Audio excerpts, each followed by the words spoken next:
오늘 이 아침 하나님 말씀 진리를 바르게 보는 눈이라고 하는 제목으로 말씀을 전하도록 하겠습니다.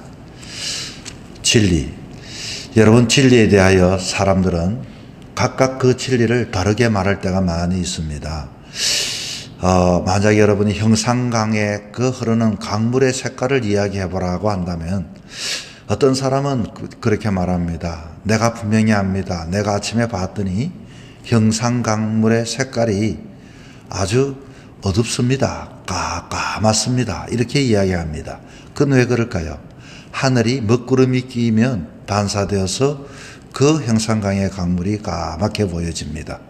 그리고 하늘의 날씨가 아주 밝게 맑게 비치면 형산강물에 아주 빛이 납니다. 이렇게 이야기를 합니다.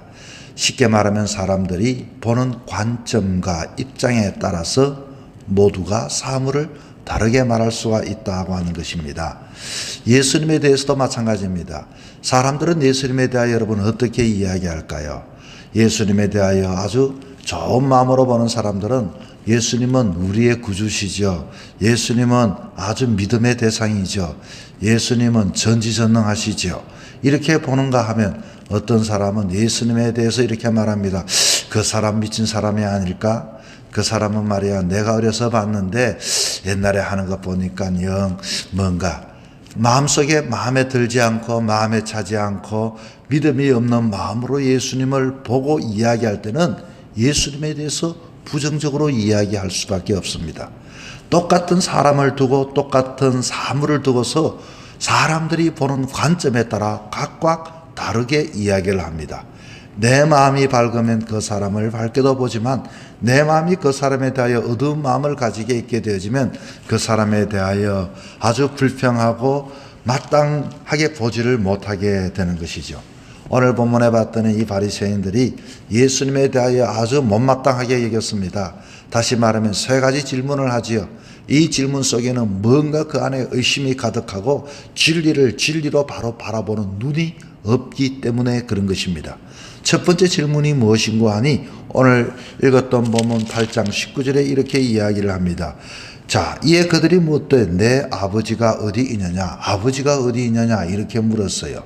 자, 두 번째 질문을 봤더니 21절에 봤더니 뭐라고 이야기하는 거 하니 22절입니다. 22절에 봤더니 이렇게 말합니다. 유대인들이 이르되 그가 말하기를 내가 가는 곳에 너희가 오지 못하리라 하니 그가 자결 하려는가? 다시 말하면 왜 오지 못하게 하는가? 그가 자결 하려는가? 오지 못하는 그곳이 어디인가 하는 질문입니다. 세 번째 질문은 25절에 봤더니 너는 누구냐? 이렇게 다시 또 묻습니다. 이 말은 영 예수님을 볼 때 이렇게 봐도 의심스럽고 저렇게 봐도 의심스럽고 그 마음에 예수님이 마음에 들지 않는다 그 말이시죠. 자, 우리가 세상의 삶을 살아가면서 이 사람에 대하여 보는 것에 의심을 가질 수는 밖에 없습니다. 그러나 우리가 예수님에 대하여는 분명한 어떻게 과연 우리는 예수님을 봐야 하는가 하는 이 문제에 있어서 우리는 어떻게 봐야 하는가 하는 것이죠. 첫 번째 질문은 사실은 우리가 19절에 이들이 너 아버지가 어디 있느냐 이렇게 묻긴 했지만 18절에 이미 이들은 그 마음속에 이런 질문이 먼저 나옵니다. 내가 나를 위하여 정언하는 자가 되고 나를 보내신 아버지도 나를 정언한다. 정언에 대한 이야기합니다. 너 내 대해서 바로 보느냐? 나는 나를 위해서도 정언하지만 아버지가 나를 위해서 정언한다. 그랬더니 너 아버지가 어디 계시냐? 이렇게 물었다 그 말인 것입니다. 자, 여러분, 이것은 믿음이라고 하는 것은 믿음은 받아들이고 긍정하는 태도에서 느낄 수 있고 볼 수 있게 되는 것입니다. 이 부분은 이 정언에 대하여 아버지가 정언한 것에 대해서 예수님이 자신이 정언한 것에 대해서 처음부터 하나님에 대한 믿음이 없는 사람은 아들을 볼 수가 없습니다. 아들을 이해할 수가 없습니다.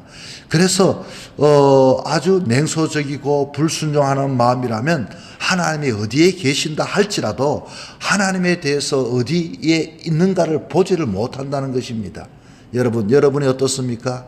사람은 누군가를 사랑하게 되어지면 그 사람에 대하여 전 폭적으로 신뢰합니다. 사랑하게 되면 그 사람을 믿게 되어집니다. 사랑하게 되어지면 이치와 논리와는 관계가 없어집니다.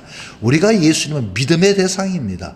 예수님에 대하여 우리는 믿음의 눈을 가지면은 예수님이 참된 진리구나, 예수님은 어떤 환경과 어떤 상황 속에서도 변하지 아니하는 진리구나 하는 것을 우리는 믿게 되는 것입니다. 어떻게 하면 우리는 이 믿음을 가질 수가 있게 되어집니까? 내 지식과 내 경험으로 예수님을 볼 수 있는 것이 아닙니다. 성령께서 각자의 마음속에 역사하시고 감동 주시고 은혜 주실 때 그와 같은 역사가 나타나게 되는 것이죠. 예전에 여러분 예심이라고 하는 거기에서 우리 그게 목사님이 이런 이야기를 한 것 내가 한번 소개했죠. 저기에 스님이 나는 성경을 100번 읽었어 이렇게 이야기를 했더니 목사님이 이렇게 이야기했다 그렇지 않습니까? 아무리 읽어도 예수님은 당신은 모를 거요. 내 마음속에 믿음이 없이 그거는 읽으면은 아무 의미가 없습니다. 성령께서 역사하지 않으면 예수님이 보여지지 않는 것입니다. 뭐 이렇게 이야기했다는 이야기 하지 않았습니까? 마찬가지입니다, 여러분. 우리가 예수님에 대한 진리는 이들이 아무리 그렇다 할지라도 믿음을 갖지 아니하고서는, 그것을 내가 용납하지 않고서는, 내가 신앙을 갖고 있지 않고서는 절대적으로 예수님을 증거에 대해서 믿음을 가지지를 못한다는 것입니다. 그래서 예수님은 이 믿음에 대한 이야기를 이들에게 하셨던 것입니다. 두 번째 이야기는 무슨 이야기입니까? 너희들이 내가 가는 곳에 너희들이 올 수가 없다 이렇게 말했습니다. 그랬더니 이들이 뭐라고 합니까? 아마 예수님께서 죽으려고 하는가? 우리는 살아있는데 이렇게 이야기했습니다. 이 문제는 무슨 이야기인가 하니 이 25절에 대한 21절에 대한 이야기를 하려고 보면은 먼저 그 앞에 20절에 대한 이야기를 우리가 읽어보아야 합니다. 그 어떤 내용이 있습니까? 20절에 이 말씀은 성전에서 가르치실 때 헌금함 앞에 하셨으나 잡는 사람이 없으니 이는 그의 때가 아직 이르지 아니하였습니다.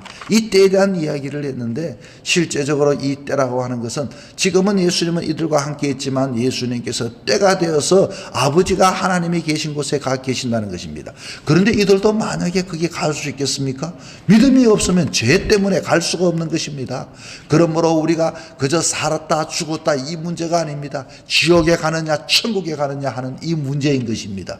예수님은 아버지 곁에 갈 수밖에 없습니다. 그러나 이들이 믿음이 없으면 예수님을 믿지 않고서는 이들이 죽는다 할지라도 이들은 천국에 갈 수가 없게 되는 것입니다. 왜 그렇습니까? 죄 때문에 그런 것이죠. 이 죄는 거룩을 보지 못하게 합니다. 죄인의 모습으로는 하나님을 볼 수가 없는 것입니다. 하나님은 거룩한 곳입니다. 거룩한 곳에 가기 위해서는 우리든지 누구든지 예수님을 붙잡는 자만이 이 예수님 계신 곳에 갈 수가 있게 되는 것입니다. 그리고 최종적으로 25절에 그러면 너가 누구냐? 또 이렇게 뜬금없이 물었습니다. 이렇게 예수님께서 도대체 너가 누군가를 묻는가에 대해서는 24절에 이렇게 말합니다. 그러므로 내가 너에게 말하기를 너희가 너희 죄 가운데 죽으리라 하였노라. 자, 너희는 죄 가운데 죽는다 이렇게 말했더니 도대체 너 누구냐? 그랬더니 예수님께서 말씀하고 계시지요. 쉽게 말하면 너희가 처음부터 오리라고 기대했던 그 사람이 바로 나다 이렇게 이야기를 했습니다. 그건 뭡니까? 사람들의 마음에는 다 소망이 있습니다. 기대가 있습니다. 꿈이 있습니다. 그게 바로 나라는 것이라는 것이죠. 그런데 이들은 진리를 보는 눈이 없었다 그 말인 것입니다. 여러분, 오늘 이 하루도 우리가 세상에 나갑니다. 때로는 우리는 사람들에 대하여서 영 눈이 시원찮기 때문에 내가 이게 해야 될까 말아야 될까, 이 사람의 사랑을 받아들여야 될까 말아야 될까, 괜히 사랑했다가는 사랑에 실패하고 사람들에게 배신당할 그런 두려움에 죄된 마음이 있게 되어집니다. 그리고 때로는 내가 물질을 투자했다가는 내가 가진 게 이 전 재산인데 이 만약에 이렇게 했다 사기를 당하면 어떻게 될까? 이런 마음을 가지게 됩니다. 물론 그렇습니다. 사람은 믿음의 대상이 아닙니다. 사람은 내가 사랑해야 할 대상이지만 하나님 예수 그리스도는 믿음의 대상인 것입니다. 여러분이 예수님에 대하여 얼마만큼 투자를 하셨습니까? 우리는 그런 게 아닙니다. 예수님이 먼저 오셔서 우리를 사랑해 주시지 않았습니까? 우리를 세워주시지 않았습니까? 우리에게 믿음을 주시지 않았습니까? 우리의 죄를 씻어주지 않았습니까? 우리가 기다려왔던 그 해답이 바로 예수 그리스도가 아니었던가요? 이 하루의 삶을 살아갈 때 여러분 예수님을 볼 수 있는 것은 육의 눈을 가지고서는 진리를 볼 수 없습니다. 오늘 이 하루도 여러분 마음속에 성령님께서 임재하시고 말씀을 보는 가운데도 성령님이 함께 하셔서 영안이 열려져서 진리를 바라봄으로 예수를 붙잡고 예수님과 동행하는 귀한 날이 되기를 주 이름으로 부탁을 드립니다.